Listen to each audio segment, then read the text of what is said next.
Hello everyone, welcome back to another video. Today we're going to be talking about Fire and Ice, the second book of Arc 1, The Prophecies Begins.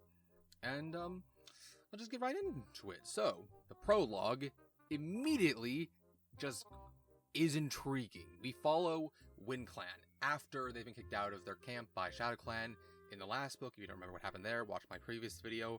Or if you just know the books, you already know.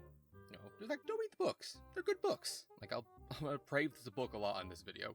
So, immediately, it's a good setup. We, like, find out what Wind Clan's like, because they weren't really referenced a lot in the last book. This book's very Wind Clan focused. I'll explain later in a different video. But yeah, it's very interesting, very attention-grabbing. We immediately know, oh, Wind Clan's gonna be important in this video. And I think it's a very good start. And of course, we then have the main book, which is Chapter 1. We then get a sort of recap of the first book, like the events that happened. It's kind of unnecessary, but I kind of get why they did it. Like, all the books do a recap, which I get. This one I think is the most kind of like unnecessary because it's like the least naturalistic in the sense of Fireheart is kind of like, oh, we did this and that and this and that, and just like, we get it, guys. We get it. But yeah, White Storm then relieves him and Gray Stripe from doing the whole vigil, which is a whole thing I talked about in the last video, but when people become warriors, they do a vigil, like a silent vigil, to watch over the clan. And so, White Storm relieves them, and it's, it's cute. White Storm's chill. We like White Storm. So then, Fireheart goes and has a nap, and has a dream about Wind Clan. Ooh, so mysterious. Around this time, we also get the apprenticeship of Swiftpaw. And if you know, you know. But yeah, so then, Fireheart tries to talk to Bluestar about Ravenpaw. She's like, she doesn't really, want to hear it, which is fair. I mean, it's kind of outlandish anyway. We also find out that, this kind of the vibe of the clans, because there's a gathering, and at the gathering, Nightpelt is now the leader of Shadow Clan. He's now Night Star. That's what he calls himself. If you know, you know, again. Bluestar wants Wind Clan to return, so there's always 4 clans. River Clan and Shadow Clan are like, we like hunting on Wind Clan territory. But, they'll agree, if Wind Clan can come back, they won't do anything about it. Well, that's what they say anyway. Who knows if they're, telling the truth. So, Fireheart has, another vision dream about Wind Clan. It's kind of weird. It's a whole thing. And then Bluestar decides, hey, Fireheart and Gray Stripe, go find Wind Clan. And they're like, okay. So they get Herbs to go on this journey. Yellowfang is very pleasant in this book. She's very much more happy. So I'm glad that she's in a better headspace mentally. So, Fireheart and Gray Stripe, they set out. They find the Wind Clan camp. They kind of figure out what happened, where they went. And eventually, they find them. There's stuff that happens. It's not important. They find Wind Clan. And they kind of tell them what's happening, and Tallstar's like, you know what? I believe you. We're chill. And he notes that Fireheart's name suits him. Like, the kind of pattern design. Now, that just could be a way of saying, oh, I like the fact you look, your name is Fireheart. You look like you're on fire. Good name. Or it could be, an allusion to Jake. I did praise in the last video how much they plan out. I don't think they planned out Jake at this point, aka Fireheart's father and his connection with Tallstar. But in retrospect, it's still a good thing to latch on to. So no, that's nice. One Whisker is also introduced. He's a chill guy in this book. But yeah, there's that. So together, Wind Clan and Thunder Clan, I say Thunder Clan, it's like Fireheart and Gray Stripe. They make their way back to the clans because they were in a sewer. There's some close calls, but they all make it to Ravenpaw and Barley's farm, where we get to reunite with Ravenpaw, find out how he's been, what's going on. It's very happy reunion, very sweet stuff. We also, in the morning, Barkface has a vision. I say vision. He has it he sees the horizon. It's red. And he says, StarClan says there's going to be an unnecessary death. Which is very foreboding. So then Wind Clan makes their way home, and then, for some reason, I don't get why they did this, Fireheart and Greystripe decide to return home along the RiverClan border, which is very stupid because they get attacked by RiverClan, and when they get attacked by RiverClan, during the scuffle, ThunderClan also shows up a patrol, and they fight. It's a very brisk fight, and during it, Whiteclaw, a RiverClan warrior, and Greystripe have a little bit of scuffle, and during the scuffle, Whiteclaw is like thrown and falls into the gorge. The gorge being the kind of dividing boundary between, you know, it's like a waterfall that divides the line around the RiverClan territory, which, you know, means he's dead, because RiverClan cats can swim, but they can't swim that well. So RiverClan is kind of angry about the fact, because, you know, they don't like ThunderClan anyways, and it just is more reason to not like them. Especially, as we find out later, Leopardfoot, the deputy of, you know, RiverClan, her apprentice was Whiteclaw. It's not really brought up, I don't think, in this book, but it's kind of retroactively brought up. So, you know, that's a thing. Tiger Claw isn't happy about the situation, because, I mean, on a deputy standpoint, yeah, you're gonna start a war. And then Blue Star says, nah, it's fine. Let's make them mentors. Okay, so Fireheart and Greystripe become mentors to Cinderpaw and her brother Brackenpaw, which, you know, that's pretty cool. We also get a scene where, like, Sandpaw is, like, less antagonistic. Like, she's still sassy, but she's less, like, openly angry at Fireheart, which I don't really get why that's, because he hasn't really done anything yet. But yeah, so while this is all going on, Greystripe has been very depressed about Whiteclaw's death because he still thinks that he's responsible. So when they get their apprentices, he decides to train Brackenpaw separately, which, you know, fair, but, you know, since they're like BFFs, you think they would do it together. So Fireheart takes Cinderpaw, trains her a bit. It's very happy. They have a very good repertoire. And then afterwards, Greystripe seems less sad. He seems very happy about being able to train an apprentice. And then, throughout it all, Fireheart has this weird dream, because when he was on this training session with Cinderpaw, he saw a cat and is like, I think I recognize that cat. And then he has a nap, and then when he wakes up, he's like, oh shoot, that was my sister. Okay. Like, just out of nowhere, introduce the concept of Fireheart having a sister. I remember I said, like, these things are, like, planned out in advance. Was this planned out? I don't know. I think this is the one edition, the graphic novel adaptation, coming out this year, actually, is doing a better job at. Like, they're actually having Princess in the prologue alongside Smudge, which is the only smart decision I think they've made so far. We'll see if they make any other good ones. I don't think they will. The graphic novel scares me. Horribly so. So yeah, Fireheart decides to visit sister, his sister Princess, finds out that she's pregnant, they have a little chat, and it's cute, it's nice, you know, it's kind of lovely. He then starts to visit her a lot, you know, they have conversations. He doesn't want to go home to be a kitty pet, but he just kind of wants to, like, chat with one of his only living family members, to his knowledge, which, you know, that's fair. Around this time, for no reason whatsoever, Greystripe falls into the river. Why does he fall in the river? That's not important. Just know that he does. So when he does this, he's saved by Silverstream, a RiverClan cat, which, again, if you know, you know. So Cinderpaw and Brackenpaw are going to be, like, assessed by Tigerclaw. So, you know, that's something, but he wants them to be assessed near the two-leg place, insinuating that Tigerclaw is, to some extent, either aware of Princess and, like, Fireheart's, like, kind of chats there, or just kind of wants to, like, test him or, like, make him angry. It's a thing. So Fireheart has to train them both, because Greystripe keeps disappearing and not training his apprentice, which is kind of suspicious. And he asks Running Wind to help him, who's very chill. Running Wind's a chill guy. I hope nothing bad happens to him. So then we find out Greystripe and Silverstream have been meeting. You know, they've fallen in love like Romeo and Juliet. And if you know Romeo and Juliet, you know what's gonna happen. Fireheart doesn't like this. He kind of flips out, because obviously, RiverClan doesn't like ThunderClan, and they especially don't like Graystripe. And on top of all of that drama, guess who Silverstream is the daughter of? Crooked Star, the RiverClan leader. So that's unfortunate. But yeah, Fireheart talks Silverstream and says, hey, start hanging out with my best friend. She says no, they're in love.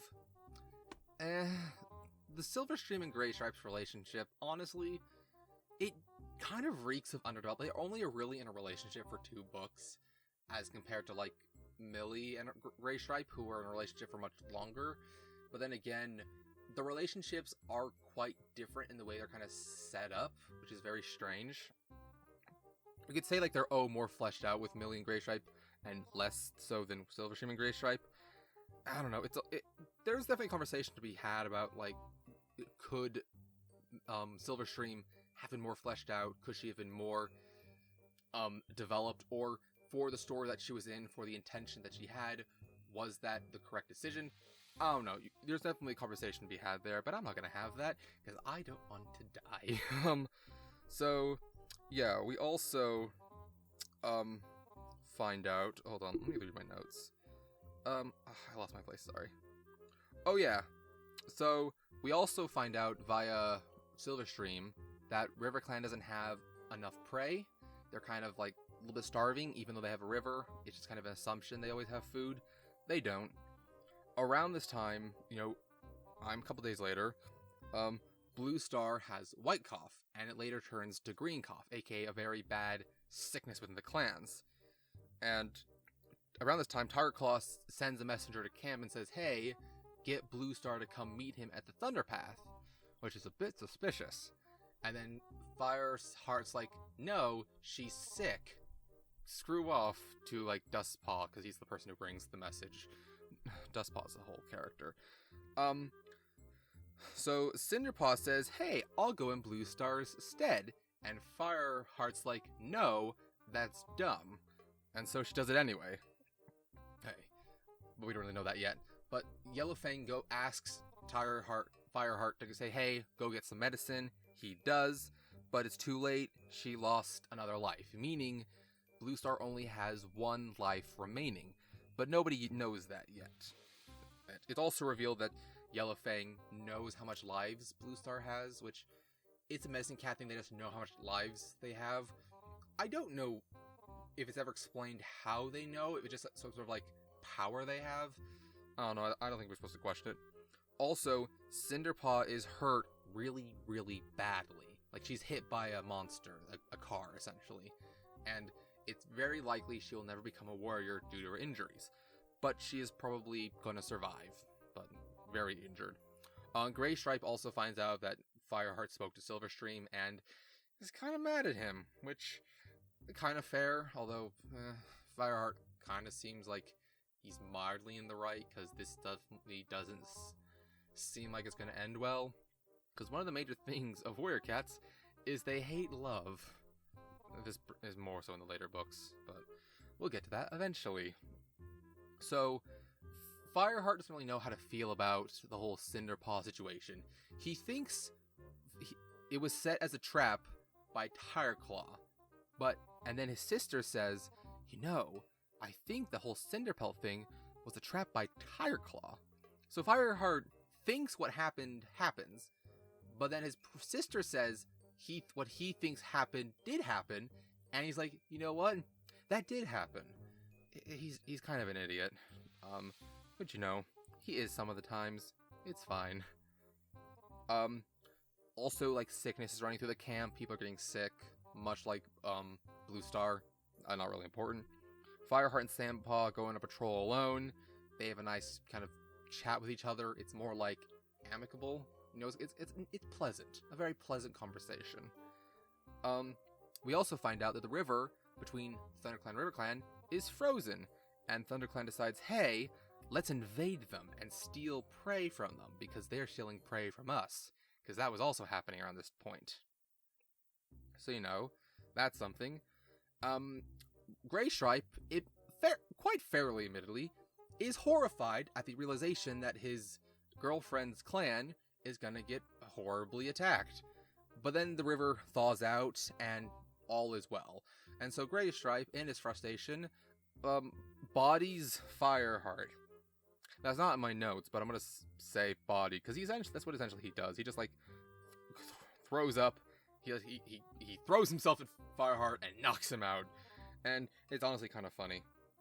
Yeah. So after all that drama, Princess throws her son at Fireheart and says, "Raise him as one of your own."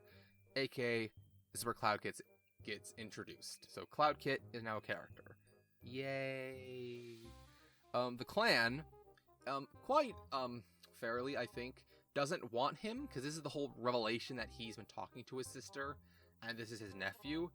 And they're like, "We don't want a kitty pet," which is kind of hypocritical considering the fact that Fireheart is also a kitty pet.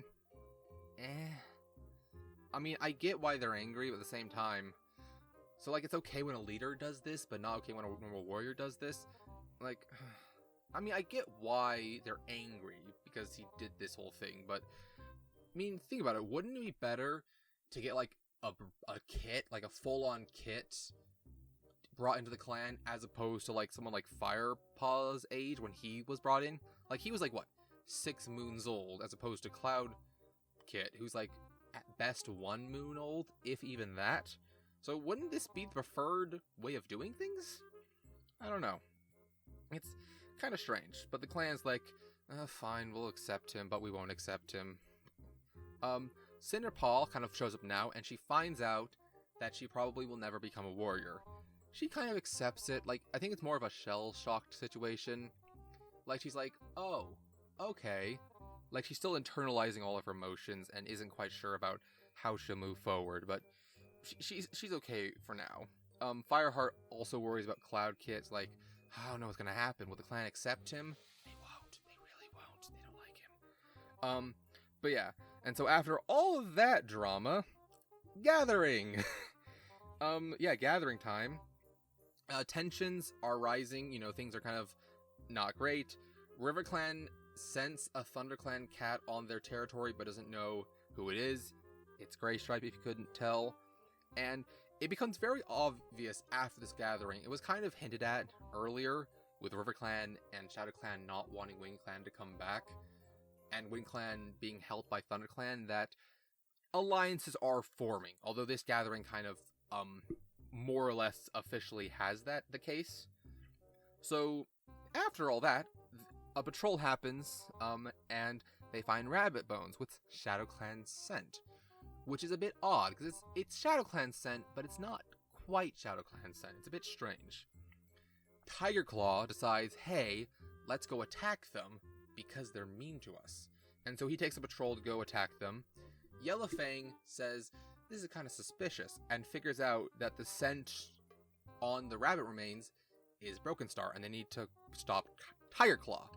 For one, for innocently attacking the Shadow Clan, even though they did nothing wrong, but it's too late, because Broken Star and his rogues attack the ThunderClan camp.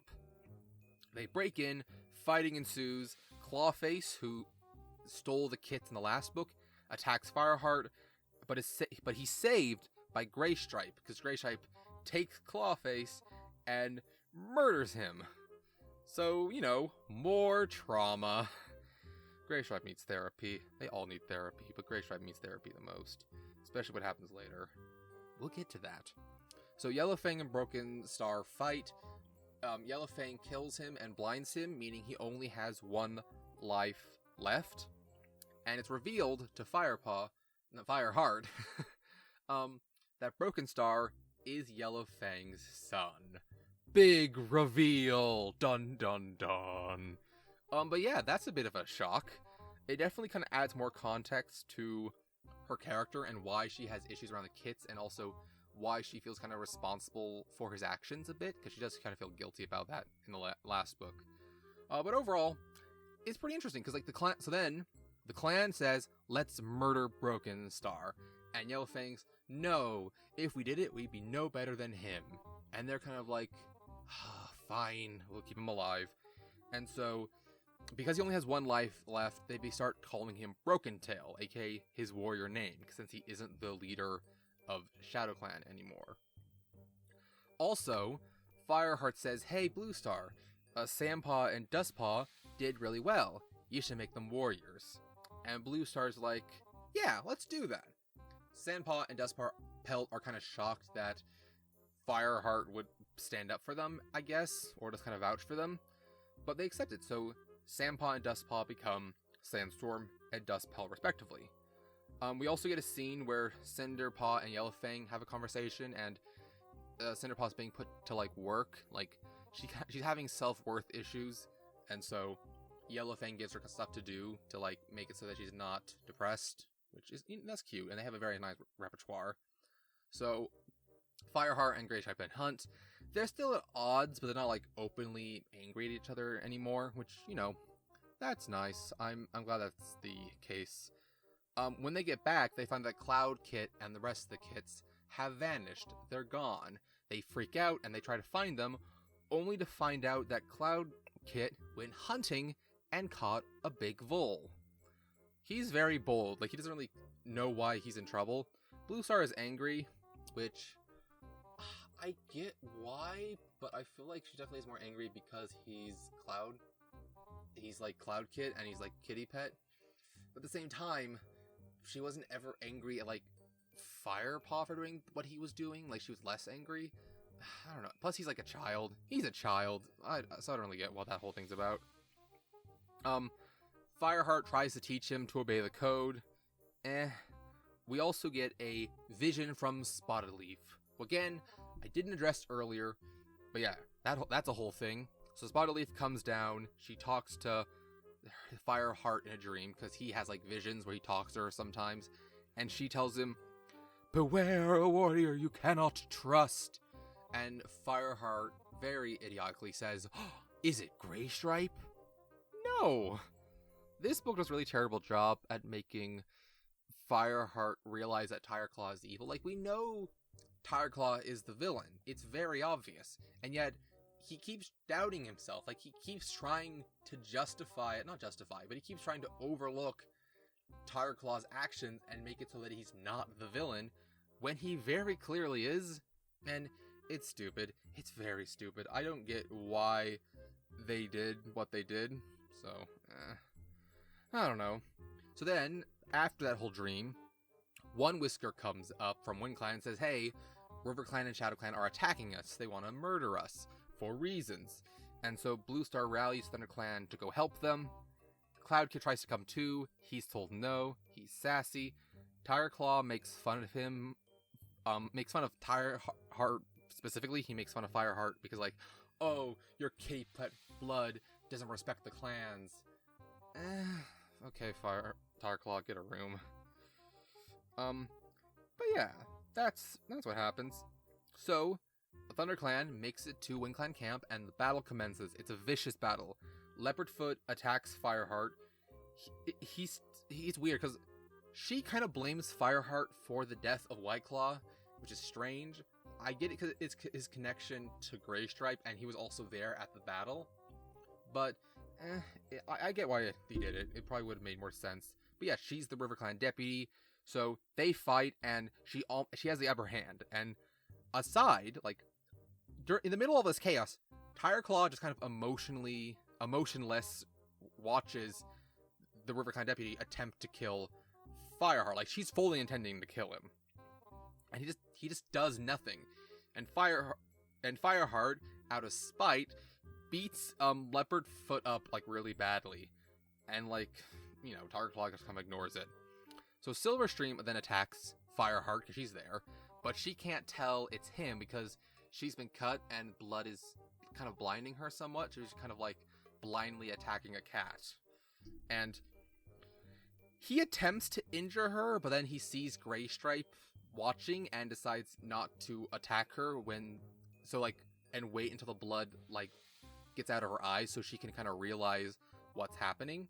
And he lets her go. He lets Silverstream go, and then Greystripe chases after her. And then, when he kind of turns around to leap back into the battle, we see Darkstripe. So Darkstripe saw the whole exchange. He doesn't quite know what happens. Like, it's very obvious Darkstripe isn't aware of what happened, but it's very suspicious, which it is, so that's not really crazy. So then more fighting happens, and then Fireheart beats up Nightstar just because he's so cool. Nightstar is kind of weak. The whole thing is that he's not very strong. Like, the reason he was exiled in the last book to live with the outcast Wind Clan elders is because he has a cough, and it really weakens him, so it's not really terribly surprising that he was beat up by Fireheart. So after the River Clan deputy was beat up and the Shadow Clan leader, they retreat, and Thunder Clan and Wind Clan have won the day. And that's when, after all this, Fireheart finally realizes, oh, the cat I had to beware wasn't Graystripe, it was Tiger Claw. Yeah, that's kind of obvious. No shit. Anyway, after all of that, ThunderClan praises Fireheart, because they saw what he did, mostly, and they're like, you did a good job. Good job, Fireheart. And they pat him on the back with their paws. I don't know how you would practically do that, but And so Tiger Claw and Darkstripe then confront Fireheart about what happened, and they know Graystripe chased her off, and are like, oh, what happened there? If he comes back and says he didn't catch her, that's rather suspicious. And then Graystripe comes back and says, I didn't catch her, she was too fast. And they're like, that's very suspicious. So yeah, it's just kind of setting up the next book that he's going to be even more of an antagonistic force than he was in this book, in which he wasn't, but he was. But Fireheart is an idiot for not realizing the fact that he was the villain. Because in the end of book 1, he realizes he's the villain. This book, he kind of doubts that he's the villain, and by the end of the book, he just sets in stone that he's the villain. I don't get what the point was. But yeah, after all that drama, Graystripe and Fireheart make up.